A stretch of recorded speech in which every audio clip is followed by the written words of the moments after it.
We're here with Kim Anderson now to check in on the crop markets. So Kim, what's been happening in the crop markets? It's just like the last 2 months, 2 or 3 months, just not a whole lot happening. You've got wheat prices moving between $5 and $5.50, about $5.30, right in the middle of that range. You go down to corn, it's been wallering in a 10-cent range from $4 to $4.50. Looks like it may break out the bottom of that. That's not specifically what we want. Now these prices are forward contract prices for the 24 crop. Want to make sure these aren't current prices. It's what we're going to get for crops that we're putting in the field or have in the field now. So you got corn forward contract about $4.40 right now, and it's going between $4.40 and $4.50. So it's at the bottom of the market, of the range there, might break out. Soybeans, $11.10 for forward contract. It's going range between $11 and $11.20, and 25-cent for range for beans. There's nothing.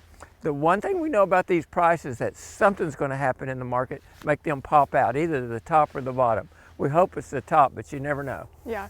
So with the USDA just releasing the 2024 crop planted acre estimates, how do you think that will impact the prices? Well, that's got some potential to impact the prices. You can look at the pre-release numbers. That's what the market was expecting.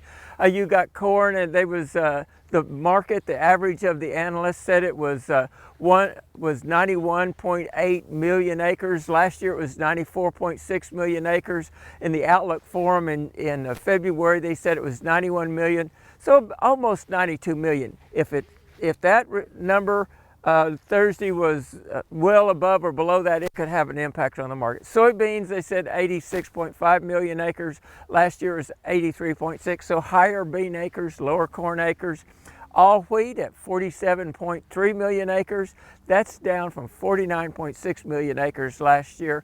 On a winter wheat, of course, these numbers are pretty well known because we've seen them before. 34.9 million acres compared to last year's 36.7. So the market's going to take what they were expecting and compare it to what USDA said, and that could potentially move the market. So is there anything else happening right now that might be affecting prices? Russia. We got to always come back to the Black Sea, Ukraine, Russia. Russia is right now expecting over a 3.4 billion bushel crop. It looks like it's going to be a new record. The last couple of years we've had Russian productions right at 3.4 billion, and we know what they're doing on the export market. They probably for March will have a record export market for their wheat. If it's not a record, it's going to be a near record. They're putting it on the market, and that's why our prices are well below average right now. So we got to watch what's happening in Russia, a little bit of what's happening in Ukraine. So when farmers are considering their market plan for this year's crop, what's your advice for them? Use these forward contract numbers that we talked about, 440 for corn and 550 or so for wheat, depending on. Contact your local elevator, see what they're forward contracting. That is the best estimate for what the price will be down as we get into harvest. All right, Ken, thanks for the advice. We'll see you next week.